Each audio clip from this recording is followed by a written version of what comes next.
안녕하세요. 닥터프라임 치과 박영원장입니다.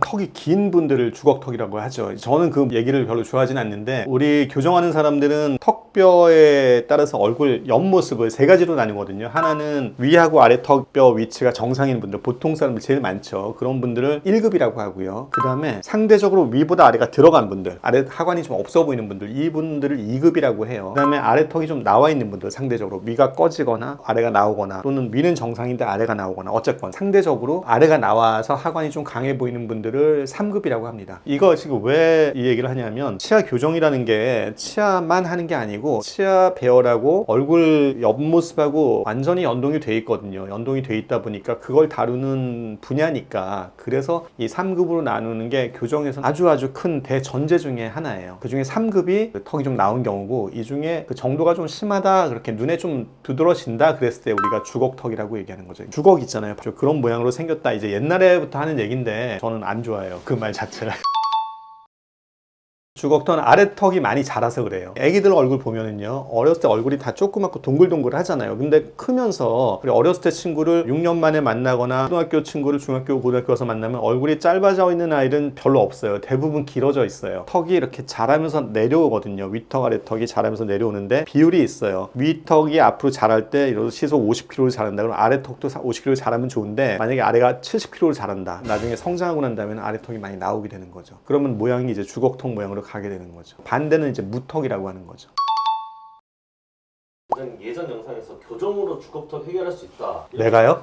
나는 그런 얘기 한 적 없는데. 아닌가요? 교정으로 주걱턱을 해결할 수는 없고, 턱이 살짝 나온 거는 해결할 수 있다. 이 주걱턱처럼 약간 나와 보이는 거는 치아 배열이 고르지 않아가지고 아래턱이 밀려나는 경우도 있거든요. 우리가 저번 영상에서 얘기했듯이 치아 배열이 고르면 자기 턱 위치가 그대로 나타나요. 근데 내가 턱 위치가 이런데 치아 배열이 안 좋다. 그러면 어금니를 이렇게 턱을 다물어서 물었을 때 치아 배열이 안 좋으니까 턱이 시키는 대로 이렇게 다가는 이가 안 물리고 어금니가 뜨는 경우가 있어요. 그럴 때는 할 수 없이 턱을 살짝 앞으로 내밀어야 돼. 뒤로 넣지는 못해요. 여기가 막고 있어서. 그래서 앞으로 낼 수는 있거든요. 살짝 냈을 때 편한 경우가 있어요. 그러면 그분들은 할 수 없이 가만히 있을 때는 턱을 안 내밀어도 밥 먹거나 뭐를 씹을 때는 턱을 내밀게 된단 말이에요. 그러면은 씹을 때 원래 골격이랑 다르게 살짝 아주 경미한 주걱턱 증상을 보일 수가 있죠. 그런 분들은 교정을 하면 돼요. 성인이라도. 왜냐하면 우리가 교정할 때 되게 중요한 게, 제가 골격 그러잖아요.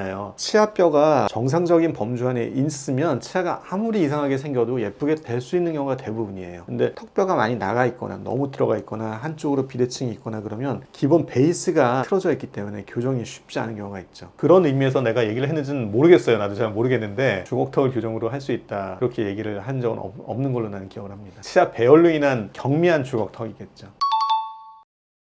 교정만 가지고 되는 경우는 아까 배열 때문이라고 그랬잖아요. 근데 안 그런 분들도 이제 많이 있단 말이에요. 육안적으로 봤을 때 좀 심하다 싶으면은 악볼적인 문제가 있는 경우가 대부분이에요. 그럼 수술을 해야 된다 이랬을 때, 악이라는 거는 턱을 얘기하는 한자어예요. 위턱은 상악, 아래턱은 하악. 그래서 수술할 때 하악만 움직이는 거를 하악수술이라고 하고, 양악, 위턱, 아래턱을 같이 움직이는 걸 양악수술이라고 하는데, 원칙적으로 양악수술은 하악수술을 포함해요. 그래서 이제 내가 수술병원에 상담을 갔는데, 뭐 양악수술을 하셔야겠어요 이렇게 얘기하는 거는, 물론 위턱 아래턱을 같이 하는 경우를 얘기를 하는 거지만, 그 환자분이 좀 경우에 맞다면 아래턱만을 해도 되는 경우도 있거든요. 그런 분들은 하악수술을 하게 하면 되는 거죠. 양악수술보다 하악수술이 뭐 비용적인 면에서 좀 다운이 되지만, 그거보다는 신체적인 부담이나 수술의 난이도나 이런 게 훨씬 차이가 나죠. 하악수술은 많이 신체 부담이 적고 양악수술은 좀 크고. 근데 원리상으로는요, 아까 성장한다고 그랬잖아요. 뼈가 어렸을 때부터 초등학교, 중학교, 고등학교 가면서 성장하는데, 위턱이 이렇게 성장을 한단 말이에요. 그럼 아래턱이 이렇게 나와야 되는데, 수술이 필요한 분들은 위는 조금 나오고 아래턱은 확 나오는 거예요. 그러면 이렇게 나왔을 때 성장 중에 위턱의 뒷부분, 어금니 쪽이 이렇게 다운이 됩니다. 내려와요. 이런 식으로 성장을 해요. 그리고 아래는 이렇게 말려서 들어가요. 그러면 원래 정상인 상태는 이런 상태예요.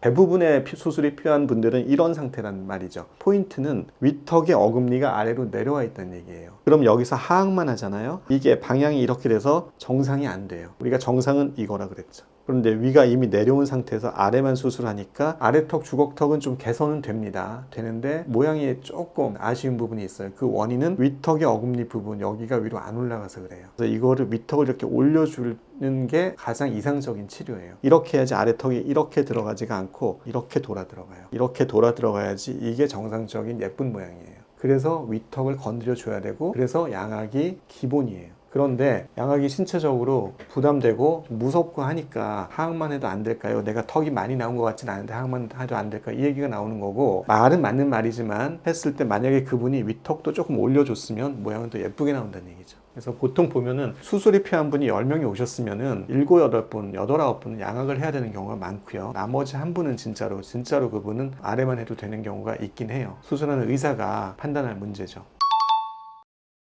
수술은 성장이 멈춰야 돼요. 예를 들어서 17살에 뭐 수술을 했단 말이에요. 근데 수술을 해놓고 18, 19, 20살 되면서 턱이 들어갔는데 또 조금씩 나올 수 있단 말이에요. 잘하니까. 턱은 잘한단 말이에요. 그러니까 성장이 다 끝난 다음에 해야 되죠. 언제 끝나냐? 남자들은 한 18세, 19세, 여자들은 한 16, 17세 이 정도 되면은 아주 큰 양의 성장은 끝났다고 봅니다. 그러니까 보통은 어떻게 하냐면 고등학교 때까지는 특별한 경우가 아니면 안 하고 고등학교 졸업하고 하게 됩니다.